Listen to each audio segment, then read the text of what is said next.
All right, everybody, it is New Year's Eve in San Diego, and we're going to be doing a smoked pulled pork for our New Year's dinner.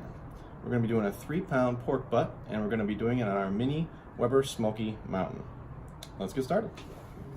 All right, so we're going to get the chimney going here. I normally like to use the Stubbs charcoal because it gets a nice even burn, and I like the guy in the bag. I couldn't get that today, so we're going to be using regular old Kingsford. Let's get it started.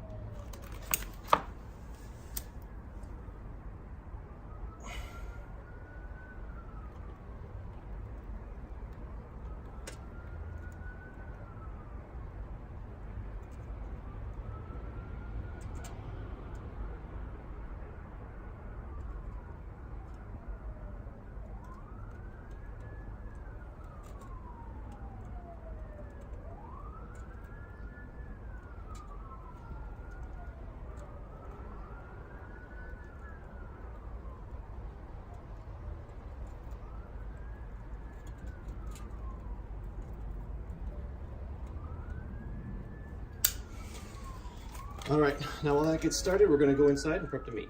Okay, so we've got our pork butt. I marinated it overnight with some Dijon mustard.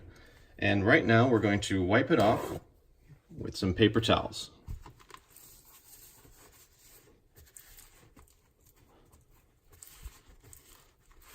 You can use any kind of Dijon mustard for this.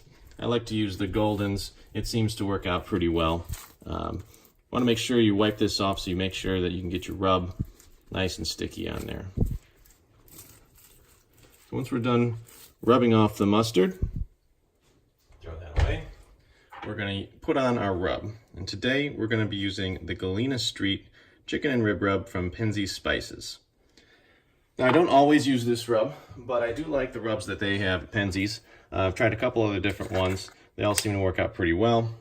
So we're just gonna put it all over our pork butt, make sure we got all our sides covered, and pat it in real nice.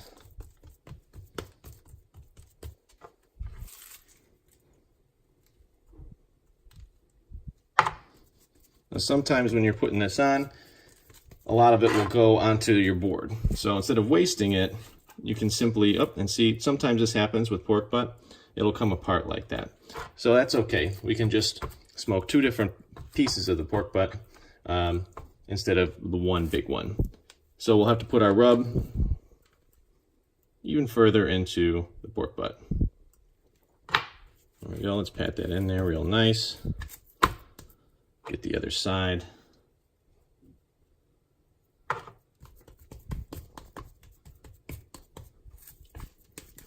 Now the rub is important, but the smoke is more important. So you want to get the rub on there to get a nice seasoned piece of meat. However, most of your flavor from your pulled pork is going to come from the smoke. Let's make sure we just got all our sides covered. Get this little guy here. We decided to make a break for it. We caught him anyway.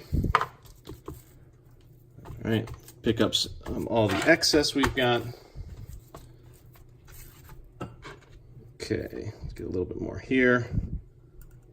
All right, that looks good. Okay, now our meat is prepped, and let's look at getting it onto the grill. All right, so we got our meat on our smoker, and we've got our unlit charcoal and our unlit wood. We don't soak the wood in any kind of water or anything like that. And today I'm going to be using hickory and apple wood. I always like apple for pork products. So I like to start out with just 3 pieces of wood, get some decent smoke for the first hour, and then usually I find in the second hour I'll have to reload the wood. So we'll get there eventually. So our coals are lit. I dumped them onto our wood and our charcoal. I like to just spread them out a little bit. I know a lot of people like to put it in the center, create a ring around the lit coals. I usually find that leaves a bunch of unlit coals in the back or on the outsides. Once we get further into the cook. So we spread it out, oxygenates all the coal, lets it get started, and hopefully we won't have as much unlit coal as we move on with the cook. So at this point, I'm going to put the meat on. So this is our Weber's Mini Smokey Mountain. I like to put the meat on while it's still cool. That way we can get as much smoke in the meat as when the meat is cool before it starts cooking. I find this makes the best smoke rings and also the biggest smoke flavor. So we'll leave the vents wide open. We'll see where the temperature's at in about a half hour or so. All right, we're about a half hour into our smoke, and as you can see, we are up to temperature right there at 250, maybe a little bit over. We're getting great smoke here. I'm just gonna damper it a little bit so that we don't get too hot. It's really important in the beginning of the cook not to get too hot. So we'll damper it, check it again in 10 or 15 minutes, make sure that it's not getting too hot. Otherwise, everything's looking great. All right, so we're about an hour into our cook. I just reloaded the smoke, so we got a nice big plume of smoke coming out here. Checking our temperature, we're right there about 225, perfect for where we want to be. So we'll keep an eye on this, make sure it doesn't get too high, too low, but we'll come back to it in about another hour. All right, so we've been at it about 2 hours now. As you can see, our temperature is still holding pretty well, almost 250. Smoke's starting to run out a little bit, so we're going to go ahead and get the pork butt off and get it in foil. As you can see, it's raining a little bit here, but that's okay. We've got a little ledge. Make sure our pork doesn't get wet. This is some beautiful pork. Look at how we've got all this nice smoke ring here. Really good color. Really happy with how this turned out. So we're going to go ahead and foil this. I'm just going to put a little bit of barbecue sauce on the tops. Don't want to put too much barbecue sauce. We don't want it to overpower the other flavors. We just want to give it a little extra barbecue flavor, and we also want it to keep the meat moist while it's finishing its last part of the cook. So just going to put just a little bit, just like that, and we're going to wrap this thing up, throw it back on the smoker, and we'll be back in a couple hours. All right, so it has been 2 hours. We're at the end of our cook. Our temperature dipped down a little bit, but that's okay. It was in the around 250 range for most of the cook. Didn't want to really put in any more charcoal since we're at the end. So I'm going to pull off the meat, and then I'm going to let it sit at room temperature for an hour before I shred it. So after that sits, we'll come back and we will shred the meat. All right, the pulled pork has been resting for about an hour, so we're going to open up the foil and see what she looks like. Really great color.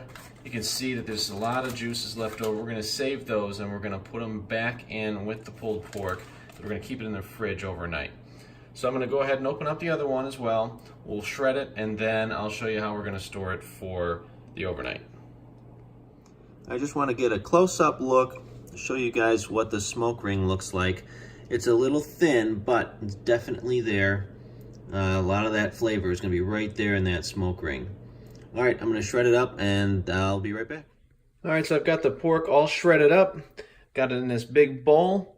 I'm going to put it in the fridge with a little bit of saran wrap on top. I mixed in the juices, so everything's going to get nice and moist overnight.